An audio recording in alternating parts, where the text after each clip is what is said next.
Ken jy die man van Golgotha? Die een wat jou laste kon dra. Ken jy sy naam, ken jy sy stem? As hy voor jou staan, sal jy ken. Ken jy dan die man van Golgotha? Weereens baie welkom, baie dankie dat u ingeskakel het. Ek glo dat dit soos gewoonlik baie goed gaan met u, dat die waarheid van God se woord vir u altyd van kardinale belang is. Nou ek doen 'n reeks oor die godheid van Jesus Christus, die mees belangrike onderwerp in die woord van die Here. En in vandag se aflewering, die 3de aflewering, gaan ons weer eens kyk hoekom Jesus waarlik God is. Want Jesus vergewe sondes, en sal sommige sê, maar net God kan vergewe. Wie is Jesus dan werklik? Nou, ek gaan vandag vir julle 'n paar videoklips speel. Ons gaan alles beoordeel in die lig van die skrif, maar ons gaan veral fokus op een skrifgedeelte, Markus 2 vers 7. Dit is baie belangrik dat ons sal weet met wie ons te doen het, want daar is baie mense wat nie glo in die godheid van Christus nie. Hulle verwerp hom as God in die vlees, en dit is eintlik baie ernstig. Nou kom ons gaan kyk wat hierdie mense leer, ons gaan dit vir u wys, en dan gaan ons kyk wat die woord van die Here leer. So kom ons spring dadelik weg. Nou, die woord van die Here is baie duidelik, dat God alleen het die autoriteit om sondes te vergewe, maar in Markus 2 vers 7, 'n skrifgedeelte waarna ons vandag baie gaan kyk en 'n bietjie fokus op, hier kom Jesus en hy vergewe 'n verlamde man. Kom ons gaan kyk wat die skrif sê. En toe Jesus hulle geloof sien, sê hy vir die verlamde: "Seun, jou sondes is vergewe." En sommige van die skrifgeleerdes het daar gesit en hulle harte geredeneer: "Waarom praat hierdie man so godslasterlik? Wie kan sondes vergewe behalwe een, naamlik God?" Nou in die tyd van die Jode, in die Bybelse tyd in Jesus se dae, was dit godslasterlik gewees wanneer iemand iets toedig aan homself wat net aan God toegedig kan word. En hier het Jesus sondes vergewe, en hulle weet net God alleen kan sondes vergewe. Nou wie is Jesus dan, as hy sondes kan vergewe? En ons gaan vandag daarna kyk.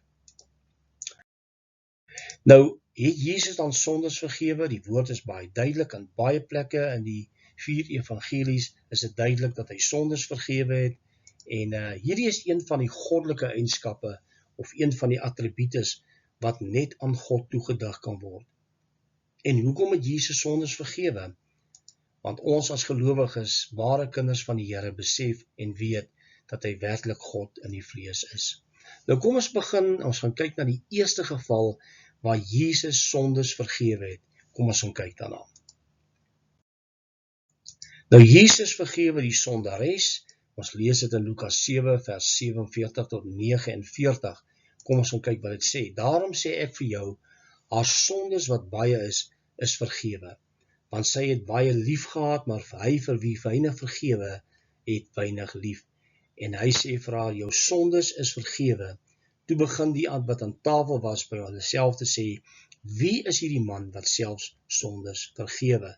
Jy sien, daar kom die vraagteken: wie is hierdie man dat hy dink hy kan sondes vergewe? Maar Jesus het werklik geweet wie hy is, en daarom kon hy dit doen. Hierdie vrou was nie maar net vergewe vir wat sy moontlik aan Jesus kon gedoen het nie, maar die feit dat sy 'n sondares was, sy was verlore, hy het haar vergewe. En dis baie belangrik. Nou kom ons gaan kyk na 'n geval waar 'n vrou wat in adultery betrap was, wat natuurlik in daardie dae moes laat stenig met klippe as sy betrap word in oorspel. Kom ons gaan kyk wat sê Jesus vir haar. Nou dit lees ons in Johannes 8 vers 1 tot 11. Dit staan geskrywe en hy sê vir haar: "Vrou, waar is daardie beskuldigers van jou? Het niemand jou veroordeel nie?" En sy antwoord: "Niemand nie, Here." En Jesus sê vir haar: "Ek veroordeel jou ook nie. Gaan heen en sondig nie meer nie." Jy sien, hulle was op die pad op die oomblik in die ingewing om haar te stenig, maar het vir Jesus eers gevra: "Wat dink u?" En Jesus het natuurlik in die sand geskrywe, en ek glo dat hy hulle sondes geskryf het, een vir een van hulle, en daarom het hulle met skaamte weggedraai. Maar Jesus sê vir haar: "Ek veroordeel jou ook nie. Gaan heen en sondig nie meer nie." En net hy het daardie autoriteit gehad, want hy was God in die vlees. Nou ons gaan nou kyk na 'n skrifgedeelte in Markus 2 vers 7 en wat die Biblical Unitarians daaroor te sê het. Nou die Biblical Unitarians glo nie aan die drie-eenigheid van God nie, hulle die Trinity nie, hulle glo nie in die Trinity nie, hulle glo ook nie dat Jesus waarlik God is nie, maar dat hy net 'n gewone mens was.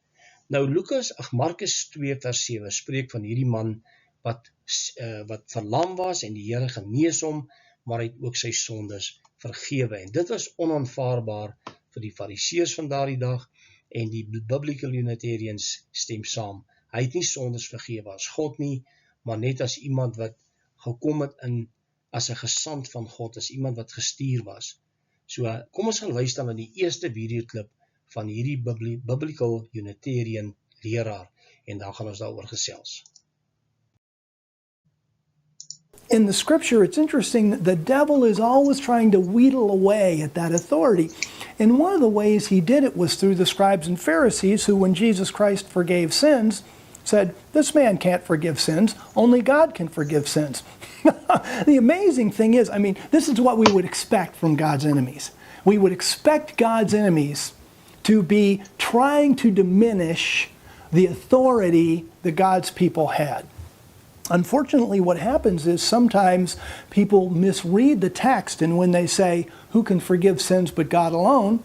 and then here's Jesus Christ forgiving sins, there are people who say, and usually Trinitarians, who say that, wow, Jesus must be God because he forgave sins. No, that completely misses the point. The point is that a person with the authority of God can forgive sins. If you're walking by the Spirit, if I'm walking by the Spirit and God gives us the revelation, we can forgive sins. This is a very, very powerful thing. See, you and I need to be able to walk in the power of Christ. What did Christ say in John 14:12?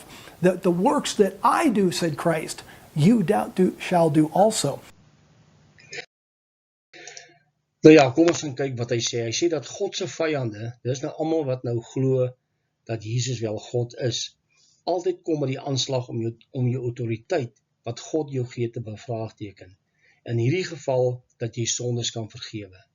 Die Here gee aan geen mens die vermoë om sondes te vergewe wat God moet vergewe nie.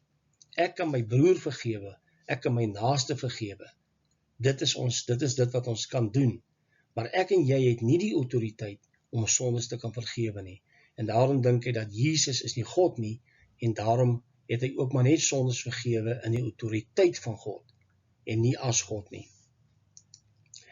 Dat die skrifgedeelte in Markus 2 vers 7 misverstaan word, sê hy, dat Jesus sondes kan vergewe as God, want Jesus is ons God vraai.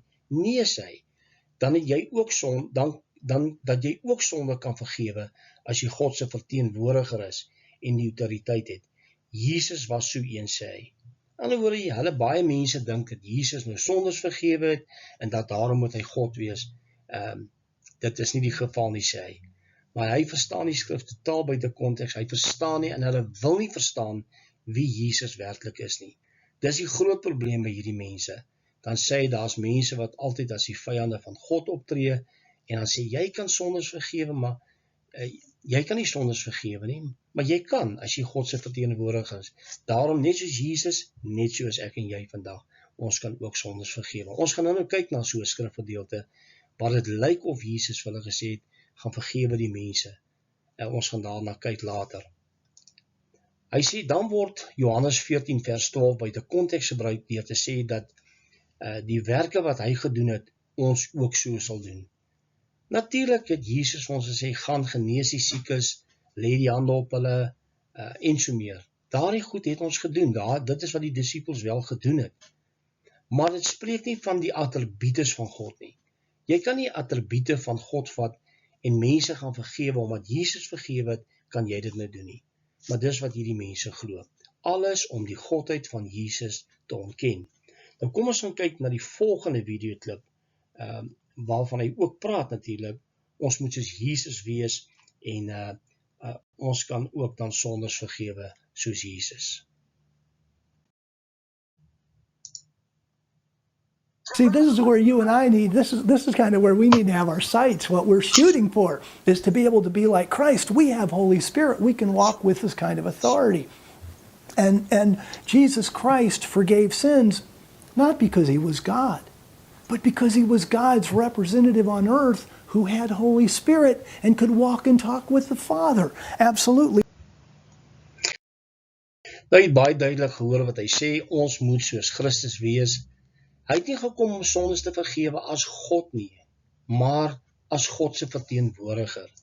Hy sê dan baie duidelik dat Jesus nie sondes kon vergewe nie, omdat hy God was nie, maar nee, net soos ek en jy moet wees, die verteenwoordigers van God, ons het die Heilige Gees, en as ons die Heilige Gees het, en ons is God se verteenwoordiger, dan kan ons ook doen wat Jesus gedoen het. Ons kan ook sondes vergewe.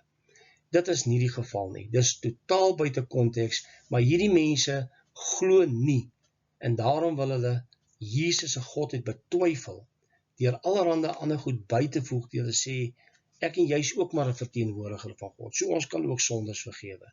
Ons kan dit nie doen nie. Nou kom ons gaan kyk na die volgende videoklip, en ek dink hier gaan hy Johannes 20 buite konteks gebruik, waar daar staan, as julle die mense hulle sondes vergewe, is dit vergewe, as dit teen hulle gehou is dit gehou. Dan lees hy die skrif, I said Jesus, om te sê, dat ek en jy kan sondes gaan vergewe, en as ons dit nie wil vergewe nie, dan gaan dit nie vergewe wees nie. Ons gaan luister na die videoklip, en dan gaan ons kyk, wat is die konteks van daai skrifgedeelte. So here we are in John chapter 20, verse 22. Let's pick up verse 21. Jesus said, peace be with you. As the Father has sent me. See, Jesus was the representative of the Father, the representative of God. I am sending you. And with that, he breathed on them and said, watch this. He breathed on them and said, receive the Holy Spirit. Now, as soon as they received Holy Spirit, they'd have the authority they'd walk and talk with God, and they'd have the authority to speak in Christ's name. So he says, receive Holy Spirit, verse 23, if you forgive anyone his sins, they are forgiven. And if you do not forgive him, they are not forgiven. So what does Christ say to his apostles? As soon as he tells them that they're going to receive Holy Spirit, he says, you guys are going to be able to forgive sins. Why? Because he'd already done it. He knew how it worked. When you walk and talk with God, then you can do what God asks you to do. And if somebody comes to you and you're receiving revelation about that person, you can speak to them and you can tell them in the authority of God, based on the revelation you receive, your sins are forgiven or your sins are not forgiven yet. Are you making it up? No, you're hearing it from God. That's the point of having the Holy Spirit. Nou ja, hy lag so selfversekerd asof hy weet waaroor hierdie skrifgedeelte gaan. Maar kom ons gaan kyk wat hy sê. Hy gebruik Johannes 20 vers 21 tot 23 buite konteks om te probeer staat dat ons sondes kan vergewe soos Jesus. Hy sê wanneer jy die Heilige Gees ontvang het, kan jy net soos Jesus sondes vergewe. Dit is absoluut buite konteks. Ons gaan nou kyk na die konteks van daai skrifgedeelte. Want onthou, die woord weerspreek hom nooit self nie. Ons moet altyd skrif met skrif vergelyk om te sien wat het Jesus hier probeer sê vir sy disippels. Nou kom ons gaan kyk wat is die konteks. Die woord weerspreek hom self nooit nie. Dis 'n ding wat ons altyd moet onthou. As God homself moes weerspreek, sou die woord nie waar wees nie. Maar kom ons gaan kyk, waaroor gaan hierdie skrifgedeelte? Lees net 1 Korintiërs 5 vers 1 tot 6 en Matteus 18 vers 15 tot 19, dan sien ons dit gaan oor kerkdissipline. Jesus het gesê, dit wat julle bind op die aarde, sal in die hemel gebonde wees. Dit wat julle op die aarde ontbind, sal in die hemel onbonde wees. Hierdie gaan nie oor demone vasbind en soos wat die charismate glo nie. Hierdie gaan oor kerkdissipline. Met ander woorde, as julle iets besluit in die kerk, oor 'n sekere gebeurtenis, so sal dit hulle ten deel val in die hemel. Dan is die hemel stem die hemel saam daarmee. Dis die autoriteit wat hy vir sy disippels gegee het. Jy kan dit gaan lees in Matteus 18 vers 15 tot 19. Nou 1 Korintiërs 5 vers 1 tot 6 was hier 'n geval in die gemeente van Korinte waar daar iemand betrap was in hoerery. en hulle die mag en die autoriteit gehad om hierdie persoon uit die kerk uit te sit. Met ander woorde, dis asof hy dan nie vergewe is nie, tot hy hom bekeer. Dit is die konteks van, as jy die sondes hou, is dit gehou. As jy dit vergewe, is dit vergewe. En dit is baie belangrik om die konteks te verstaan. Nou wanneer jy Matteus 18 vers 18 lees, voorwaar ek sê vir julle, alles wat julle op die aarde bind sal in die hemel gebonde wees, en alles wat julle op die aarde ontbind sal in die hemel ontbonde wees. Dis dieselfde wat hy vir hulle sê, as julle die mense hulle sondes vergewe, is dit vergewe. Met ander woorde, as julle in die gemeente, sou daar iemand wees wat hom bekeer het, dan moet julle hom terug ontvang met oop arms, jy vergewe hom. En as hy dit nie hom wil bekeer nie, moet julle hom uit die gemeente uitwerp, dan sy sondes nie vergewe nie. Dit word in hom gehou, totdat hierdie persoon hom waarlik bekeer.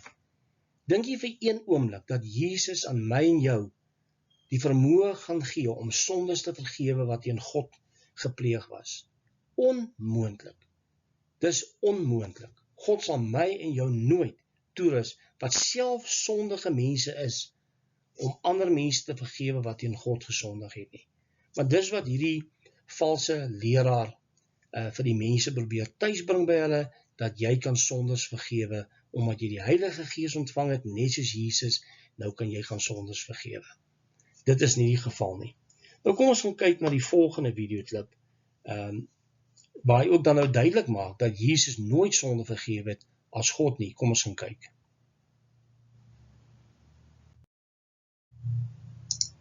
Christ is the Son of God, could forgive sins according to the revelation he received, and you and I can too. By the way, if we go back to Mark chapter 2, if Jesus Christ were God, if he were able to forgive sins because he was God instead of God's representative, this would have been the perfect time to say so. What a wonderful venue in which to reveal who he really is. The Pharisees or the scribes would have said, who can forgive sins but God alone? And Christ could have very easily said, I am God. But he wasn't God, and that's why he didn't say it. What he did say was, as God's representative, I can say this or that, and that's what we learn from Scripture. That God's representatives can forgive sin. Jy sien, hier kom die groot dwaling nou, wat hulle nou goed byvoeg by die skrif. Kom ons gaan kyk wat sê. Hy sê dat Jesus die Seun van God is, en sondes kan vergewe, vanweë die openbaring wat hy van God gekry het. En so ek en jy ook. Dit is absoluut onsin, dit bestaan nie in die skrif nie.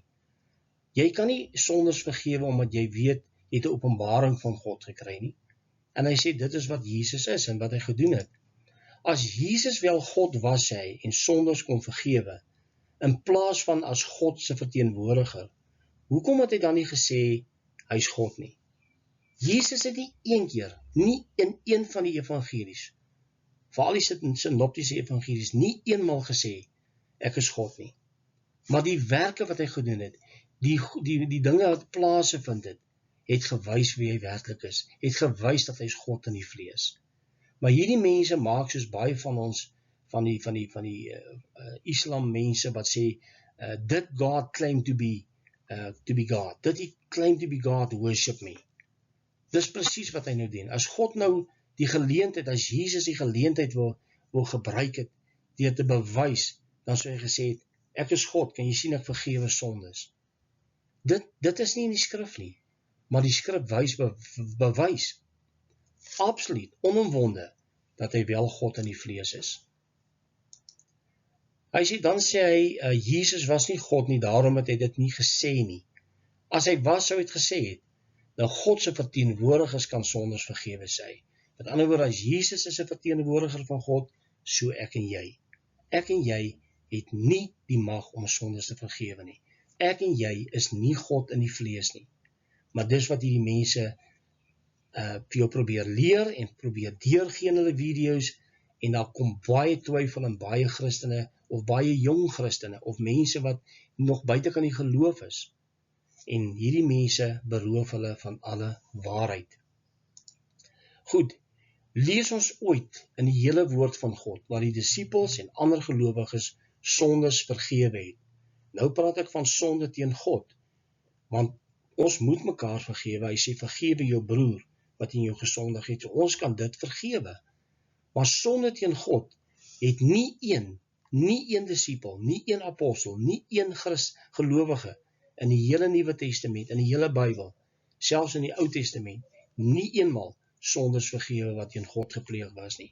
Maar hierdie mense kan dit nie vir jou bewys nie, maar hulle wil waag op 'n terrein wat hulle liewer nie moet begeef nie, en dis lasterlik om so te praat. So, dit is ernstig, baie, baie ernstig. Nou goed, kom ons gaan kyk na godslasterling. Wat is godslastering? Waarom praat hierdie man so? Hy praat godslasterlik. Wie kan sondes vergewe? Naamlik een, en dit is God. Nou wanneer ons gaan kyk in Matteus 26 vers 63 en 64, sê Jesus dat hy die seun van God is. En dit was vir die Jode godslasterlik, omdat hy homself God gemaak het. Nou baie mense het al reeds my gesê, hoe kan jy sê, daai skrifgedeelte sê, dat Jesus is God, en dat hy wel homself God gemaak het? Die Jode het geweet, dat as jy sê, ek is die seun van God, of ek kan sondes vergewe, of ek het van tevore voor Abraham geleef, dan weet hulle, dit is godslasterlik, omdat net God dit kan sê. En daarom wil hulle elke keer klippe opgetel het om te stenig. En as Jesus sê, ek is die seun van God, dan sê hy eintlik, ek is God. Hy stel hom gelyk met God. En toe verskeur die hoëpriester sy klere. Dis nou met die geval juis in vers 65. Hy het godslasterlik gespreek. Wat het ons nog getuies nodig? Kyk, nou julle sy godslastering gehoor. So hulle het geweet wat hy sê, maak hom eintlik self God. Hy maak homself God. Hy stel hom gelyk met God. En dit was vir die Jode godslastering gewees. Goed, Petrus verwys na vir die towenaar. Onthou die towenaar wat natuurlik hulle wil betaal het om hierdie gawe te kan hê, om mense te bid, dan hulle die Heilige Gees ontvang. En Petrus verwys die towenaar na God alleen wat sondes kan vergewe. Petrus het nie vir hom gesê, hoorie, ek is die autoriteit van God hier, ek is God se verteenwoordiger, ek kan jou sondes vergewe, want Jesus het dit gedoen, nou kan ek dit ook doen nie. Hy sê vir hom, gaan na God, dat God jou kan vergewe. Petrus het geen mag om te vergewe nie, maar vra vir die Biblical Unitarians, dan gaan die skrifgedeelte uit die Bybel uitskeer, hulle gaan dit nie vir jou kan wys nie. Nou sê Petrus, bekeer jy dan van hierdie boosheid van jou en bid God of die gedagte van jou hart jou miskien vergewe mag word. Baie duidelik in Handelinge 8:22. Nou indien 'n gelowige die autoriteit gehad het om sondes te vergewe, hoekom het Petrus dit dan nie gedoen nie? Maar dis wat hierdie mense nie veel wil sê nie. Hulle weet ons kan dit nie doen nie, maar hulle wil Jesus van sy godheid ontneem, want hy is maar net 'n verteenwoordiger van God. Nou goed, Jesus het sondes vergewe omdat hy God is. Absoluut. Hy is God in die vlees, hy het sondes vergewe, ek en jy kan dit nie doen nie. So wees gewaarsku teen valse leraars wat Jesus se godheid probeer ontken. Bly weg van hierdie mense af, hulle gaan die oordeel tegemoet gaan, hulle probeer Jesus ontneem van sy godheid, dis wat Satan reg van die begin af wou doen. Hy weet, as hy dit kan doen, dan het hy die mensdom. Maar baie dankie dat jy saam geluister het, tot ons weer praat oor die godheid van Christus, die belangrikheid daarvan, en dat die Here ons deur sy Gees sal lei deur genade, om die waarheid van sy woord te glo. Tot 'n volgende keer, totsiens.